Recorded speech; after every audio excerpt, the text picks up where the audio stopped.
ఆసిఫాబాద్ జిల్లా పౌర సరఫరాల అధికారి నరసింగరావు ఏసీబీ అధికారులకు చిక్కాడు. ఓ వ్యక్తి నుంచి 75,000 లంచం తీసుకుంటుండగా అవినీతి నిరోధక శాఖ అధికారులు రెడ్ హ్యాండెడ్గా పట్టుకున్నారు. ఓ రైస్ మిల్ నుంచి 3 లారీల బియ్యం తరలించడానికి అనుమతి కోసం బాధితుడి నుంచి 75,000 డిమాండ్ చేశారు. ఈ క్రమంలో బాధితుడు ఏసీబీ అధికారులను ఆశ్రయించాడు. సివిల్ సప్లై కార్యాలయంలో లంచం తీసుకుంటుండగా నరసింగరావును మరో వ్యక్తి మణికంఠను ఏసీబీ అధికారులు అదుపులోకి తీసుకున్నారు.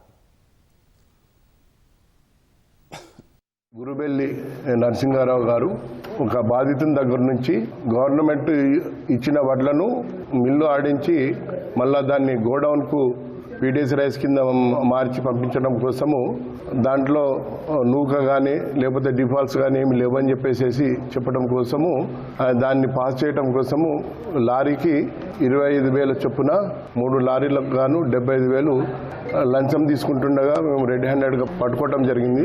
16 లారీలకు గాను డబ్బులు తీసుకోవడం జరిగింది. ఇప్పుడు అతని డబ్బులు ఇవ్వలేక మా దగ్గర మమ్మల్ని ఆశ్రయించడం జరిగింది.